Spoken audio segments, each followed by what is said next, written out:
Bipolar disorder is one of the least understood diagnoses in the DSM. It causes fits for clinicians and the patients alike.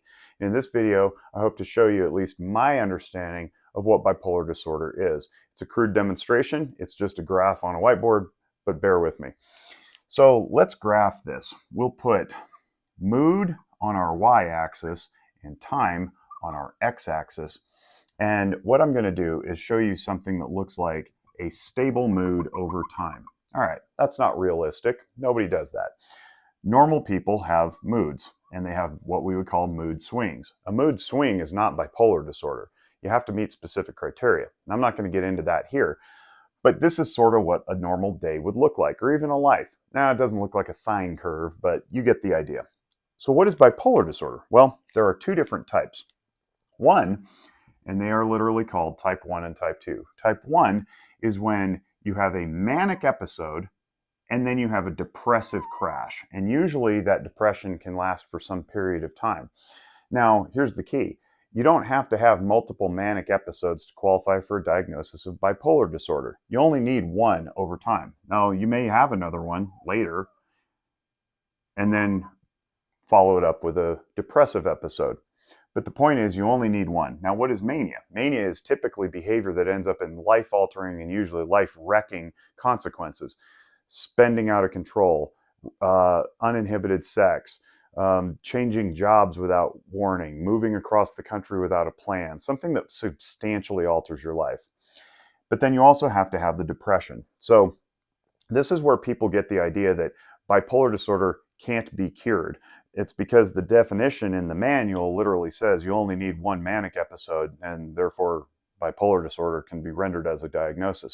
I think that's somewhat hopeless, and I don't like it because I don't think people should be diagnosing themselves, or somebody should diagnose you and then you carry that forward as though it's part of your identity. That's not useful, it's not helpful, and it certainly doesn't beget the idea that you can overcome it. Bipolar type 2 disorder now is something a little different, and it's when you get a hypomanic episode with a corresponding depression. And again, this can happen repeatedly or just once. But the difference between hypomania and actual mania is that you don't quite escalate to the point where you're doing life-wrecking stuff. Usually hypomania looks something like being in the zone, concentrating very hard to knock out a project, staying up way deep into the evening, working on something, studying for an exam. A lot of people who are in high-powered positions with lots of responsibilities will experience hypomania, and unto it itself, it's not really that big of a problem. In fact, it can be quite productive. The problem comes in when you have the depressive episodes here down at the bottom, because that is what makes a bipolar disorder diagnosis possible. So if you're experiencing hypomania, maybe it's not a bad thing. If you're experiencing hypomania and depression, now we've got to talk about what we do to intercede. Let's talk a little bit about how to overcome bipolar disorder, because as I said before, I don't like it when people just permanently identify themselves as their diagnoses and then talk as though they're not possible to overcome or to beat. If you've watched my emotional functioning series, you'll know that emotions in the brain can be controlled by your frontal lobe, depending on how much and how long you want to stay in them, and also whether or not you're aware of them. So emotions go up and down throughout the day, okay? Stay up in them, you get a mood. Go down, you get a different mood. Now, you notice I took the baseline off. I don't want you to look at this and say that's a manic episode. It's not, it's just an elevated mood compared to something else.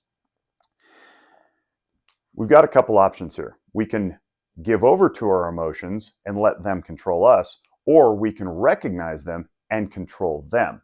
I'm a big fan of the latter one. That's why I teach this stuff. So let's talk about what a mood looks like when you stay in an emotion too long. Let's say my emotion is excitement. I'm very excited because maybe it's one of those magical months of the year where I get 3 paychecks because I'm on a 26 paycheck calendar. 26 divided by 12 leaves 2 extra months, right, for a third paycheck. So if I've budgeted for 2 paychecks a month and I get that magical third paycheck, I can be standing in the department store going, oh man, I've got extra money. I could spend it on appliances or speakers or new shoes or a shirt or whatever it is, right? If I'm not careful, I can let that excitement overrun me and I'll just keep climbing into something that may approximate mania. If I'm really not paying attention, I may hand that over and do even more spending. I'm sticking with spending here for the moment, right? But if I'm aware of it and I notice that I'm excited and I know how to label that accurately in my brain and I can recognize it and go, ooh, I'm feeling excitement. I know where it's coming from. I don't want to go blow my whole paycheck on frivolous stuff at the department store because now I'm logic, right? I'm switching into logic mode because I have other obligations and responsibilities. I've got savings. I've got child's college to pay for. I've got debt to pay down. I can take that money and use it a little more responsibly and not act out of impulse or mood if I'm in control of my emotions. Similarly, I can notice that, well, my mood is coming down and, oh man, now I'm reminding myself of all the obligations I have, the debts maybe that I have to pay down, or I'm scared that my kids are off to college soon, or whatever it is. I can also notice that I'm dipping into what might be called a depression if I let my emotions overrun me. So instead I go, oh, nope, nope. I chose this life. I chose to take on this debt. I'm a responsible person. I'm choosing. Choice puts a person in charge. I can stabilize myself and not crash into depression. This is why I think that bipolar disorder can be overcome. If we have enough insight about our emotional functioning to notice when things are happening, notice why they're happening, and then put ourselves in charge of our emotions, we're not giving over to full-blown moods, elevating to mood disorders, which then lead to life-altering circumstances that we don't want. Again, this is sort of a crude demonstration. I don't claim to know everything about bipolar disorder. I just think that this metaphor is useful for people to try to wrap their brains around it and understand it so that they too can put themselves in charge and not give over to moods or emotions or whatever else happens in their life. I want you guys to be in charge of yourselves. I want me to be in charge of myself. And I want to be able to choose for myself where I'm going in life and how I'm doing it. If you found this video useful, please share it around. That would be awesome. As they say in YouTube parlance, smash the subscribe button, right? If you didn't find it useful or you have feedback, I would appreciate that. Please keep it civil, of course. I don't like to be called names. And then comment below, or you can email us at info@zephyrwellness.org. I would love to hear your feedback to tell me if I'm totally out of line and out of whack. I promise I won't slip into a bad mood if you do it. Thanks again, and as always, we wish you great mental wellness.